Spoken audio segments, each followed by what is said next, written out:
उस दिन मेरी मांग का सिंदूर नहीं, मेरी पूरी जिंदगी उजड़ गई। बारिश बहुत तेज हो रही थी। शमशान घाट में जलती हुई चिता के सामने एक लड़की सफ़ेद साड़ी में ज़मीन पर बैठी थी। उसकी आंखों में आंसू नहीं थे, क्योंकि शायद आंसू भी हार चुके थे। लोग धीरे धीरे घर लौट रहे थे, लेकिन वो अब भी वहीं बैठी थी। उसके कांपते होठों से बस एक ही बात निकल रही थी, तुमने कहा था ना आरव, 7 जन्म तक साथ नहीं छोड़ेंगे। लेकिन आज उसका पति उसकी आंखों के सामने राख बन चुका था, और वो लड़की जिसका नाम नैना था, सिर्फ 24 साल की उम्र में विधवा हो चुकी थी।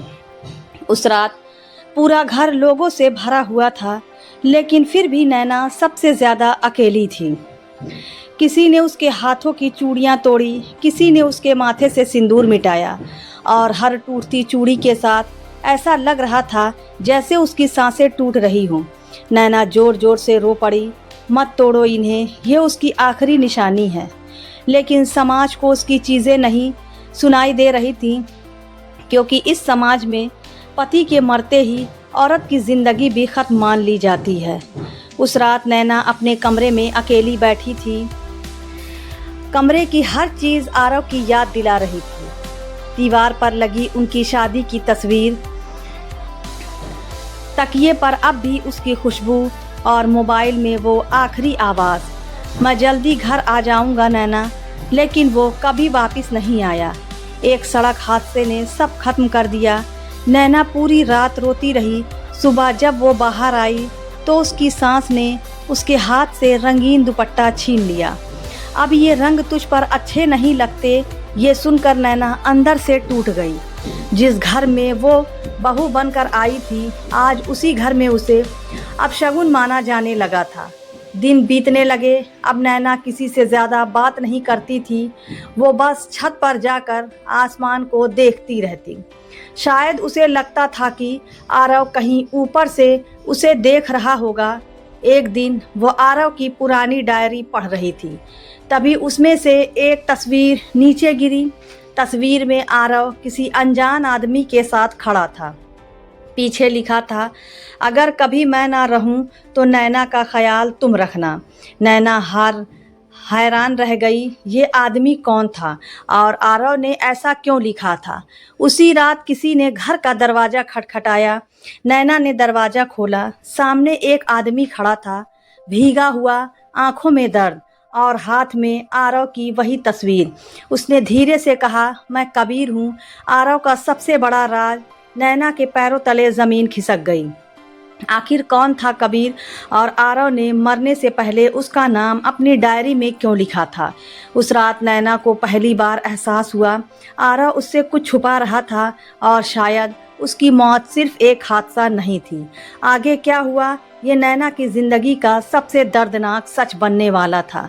मेरे पति की मौत हादसा नहीं थी। उस रात बारिश अब भी हो रही थी। घर के बाहर खड़ा वो आदमी बार बार नैना की तरफ देख रहा था, और नैना डर, गुस्से और बेचैनी में कांप रही थी। उसने धीमी आवाज़ में पूछा, कौन हो तुम, और मेरे पति के बारे में क्या जानते हो। उस आदमी ने जेब से एक पुराना कागज निकाला।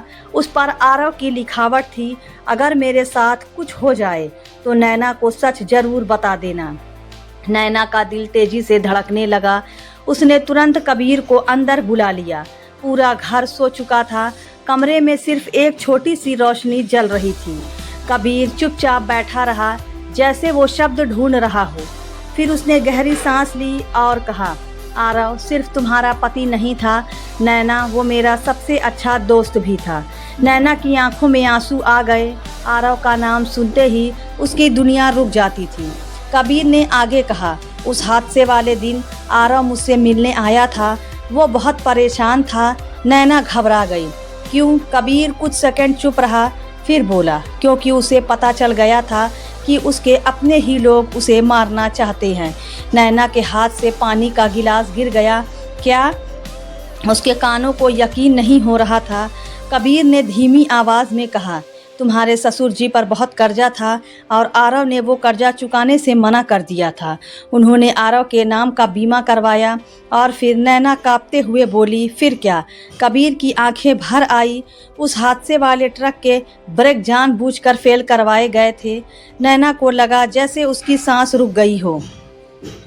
जिस परिवार को वो अपना समझती थी, उसी परिवार ने उसके पति को मौत के हवाले कर दिया था।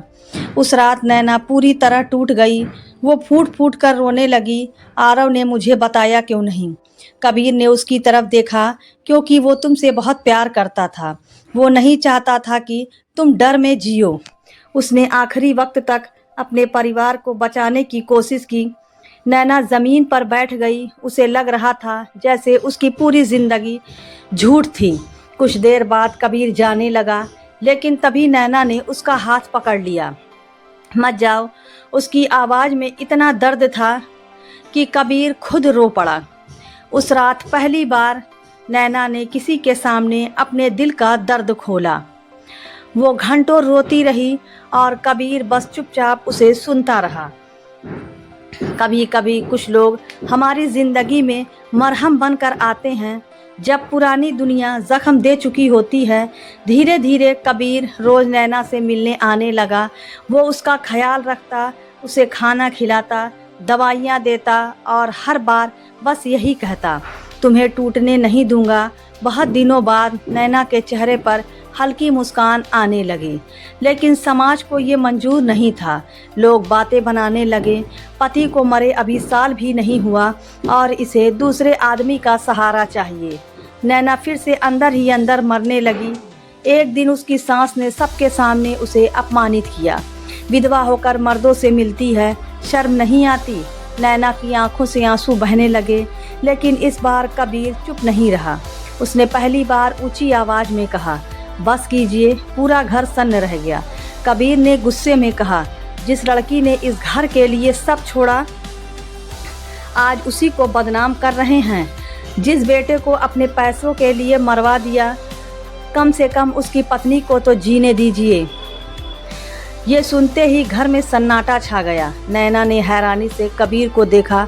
उसे पहली बार महसूस हुआ कोई है जो उसके लिए दुनिया से लड़ सकता है। लेकिन उसी रात नैना ने कबीर और अपने ससुर की बातें सुन ली, और जो सच उसने सुना उसने उसकी रूह तक हिला दी। कबीर कह रहा था, मैंने नैना से अभी तक ये नहीं बताया कि आरव की मौत वाले दिन गाड़ी मैं चला रहा था। नैना के पैरों तले ज़मीन खिसक गई। उसकी आंखों से आंसू बहने लगे। क्या कबीर ही आरव की मौत का कारण था? क्या वो अब तक उसी इंसान पर भरोसा कर रही थी जिसने उसके पति को उससे छीन लिया? उस रात नैना ने पहली बार खुद से कहा, शायद मेरी किस्मत में सिर्फ दर्द लिखा है। उस रात नैना के हाथ कांप रहे थे। कमरे के बाहर खड़ी वो लगातार रो रही थी। कबीर की आवाज़ अब भी उसके कानों में गूंज रही थी। आरव की मौत वाले दिन गाड़ी मैं चला रहा था। नैना को लग रहा था जैसे उसकी पूरी दुनिया फिर से बिखर गई हो। जिस इंसान ने उसे टूटने से बचाया, क्या वही उसकी ज़िंदगी बर्बाद करने वाला था? वो बिना कुछ बोले अपने कमरे में चली गई। पूरी रात उसने आंखें बंद नहीं की। कभी आरव का चेहरा दिखता तो कभी कबीर की बातें। सुबह हुई। कबीर हमेशा की तरह उसके लिए चाय लेकर आया, लेकिन आज नैना की आंखों में वही अपनापन नहीं था। उसने कांपती आवाज़ में पूछा, उस दिन गाड़ी तुम चला रहे थे? कबीर कुछ सेकंड चुप रहा, फिर धीरे से बोला, हाँ, बस इतना सुनना था।